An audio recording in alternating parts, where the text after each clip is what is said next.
Mangosana mukumbukira zimene yankhula mtsogoleri wa dziko pa 31 Oktoba 2025 pamene amatsegulira parliament. Paja mtsogoleri amene anayankhulapo zinthu zambiri, mfundo zambiri, komano particularly anazapanga stress pa mfundo yoti afuna kuthana ndi vuto lakusowa kwa mafuta a galimoto in particular, komanso ndekuti mavuto ngati anjala ndi ena otero. Ndenotu zikuoneka kuti magayi aku Nokima kapena kuti National Oil Company aponya footage ina yake, footage imene ikuonesa zonena kuti ajambula ma fuel tankers amene ali ku kampani yawo kapena ku maofesi yawo kumene kukuoneka kuti ndi kulilongwe, pamene akuonesa zonena kuti kuli matraki ochuluka kwambiri. Ndetati tinkuona footage imeneyo kenako tipitizeni nkhaniyi.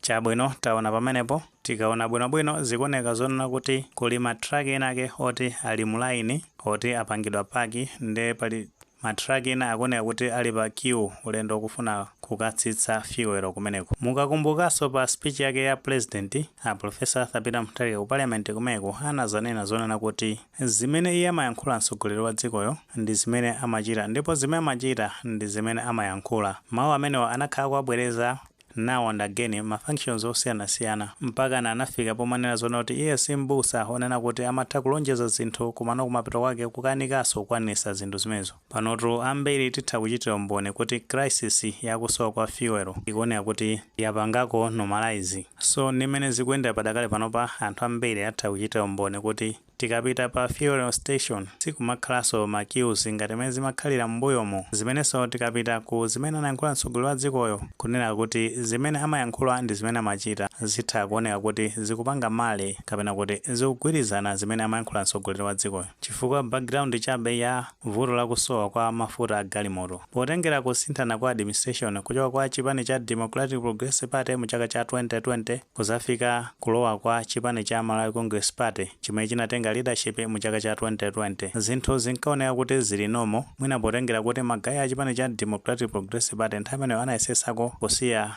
mwina ma resources okwanira potengeranso ndi imene amankhulira magayi amene wa chipani cha Democratic Progressive Party. Nawo magayi MCP atafika mboma kuyamba mu chaka cha 2021 mid 2021 mpaka na kumapita cha kumapetoko zimaoneka kuti vuto lakusowa kwa mafuta galimoto linamba kuoneka kuti anthu amba kuvutika ndi vuto limeneli. Pamene timazafika mu chaka cha 2022 mu September menemo ndi pamene utsogoleri wa chipani cha Malawi Congress Party mosogozera ndi Dr. Lazarus Chakwera anazabwera officially kuvomereza kuti vuto lakusowa kwa mafuta galimoto layamba kupanga suffocate administration imene ya chipani cha MCP, ndipo anasimikiza kuti madzi achita katondo zinthu sizili bwino. Ndipo tenga nimene ankafotokoza nthawi imeneyo ankakamba zonena kuti vuto lalikulu kwambiri linali lakusowa kwa forex, ndalama zakunja zimenezo, komanso ankafotokoza kuti global prices ndimenenso imapanga contribute kuti mafuta azikhala kuvuta ku dziko la Malawi. So kuchoka mu chaka cha 2023 kufika mpaka na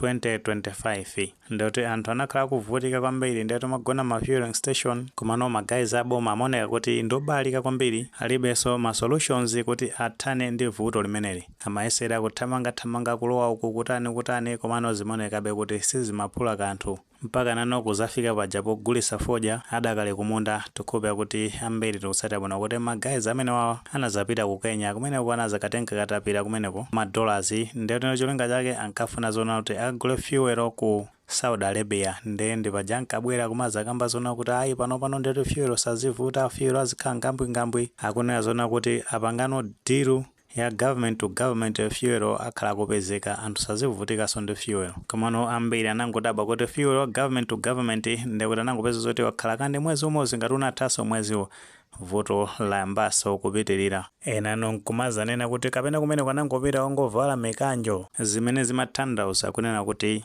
forex imene anabwereka ku dziko la Kenya ndekuti itangomalizika imeneyo ndalama zimene agulira fuel ameneyo zitangotha ndekuti basi mavutonso anakhala kupitirira. Zonsezi zimaoneka kuti zambiri zimagaya ngakhale amapeza zoti akumatulusanso kandeti forex imene inali ku Reserve Bank kandeti umapitisa pansika chani pansika wa black market pamenepo zambiri zinakhala zikuchitika pa administration manager. Fiscal discipline, monetary discipline ndekuti munalibe zambiri amoneka kuti direction analibe. Ndiye kwanga nikupempha kwa inu kuti munikhululukire kuti izizi ni nkhondo zomwe ndili kumenyerani, komanso mundikhululukire kuti zipolopolo za nkhondo imeneyi zakupwetekani pokudikiritsani ma filling station.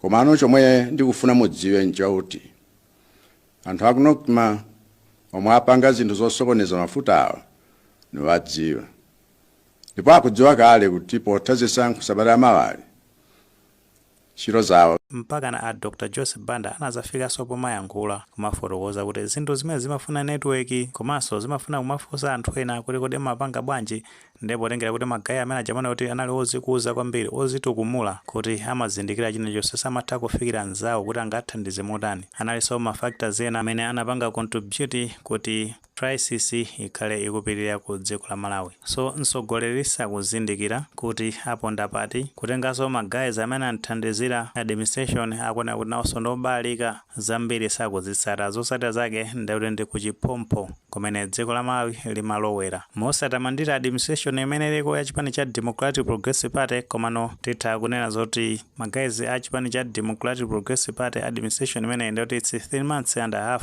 komano anthu atha kuchitira umboni kuti zinthu zikuoneka kuti zina ndi zina zayamba kupanga normalize. Of course imene amanenera kuti it will take time kuti zinthu zipange normalize bwinobwino potengeranso ndi magapu amene magayi a chipani cha Malawi Congress Party anapanga create ku economy ya dziko la Malawi. Overall ndekuti zabwino mafuna kumayamikira zimene zizopoyirazo ndi mafuna usanyengerera kuzipanga criticize for the sake of checks and balances. Ngakhale magayi a HRDC amangopezerapo advantage masiku angapo apitawo pamene amapereka ma threats osiyanasiyana ku administration imene chifukwa cha hatred chabe. Overall ndekuti pali improvement ndi usogoleri umene wa chipani cha Democratic Progressive Party, ndipo tengera kuti ulendo udakalipo wautali tiona mmene achitire anthu amenewa. Mwinato muli ndi ndemanga pa nkhani imeneyi pamene tikunena zona kuti pali footage imene ikusonyeza zoti kunokima kulima fuel tankers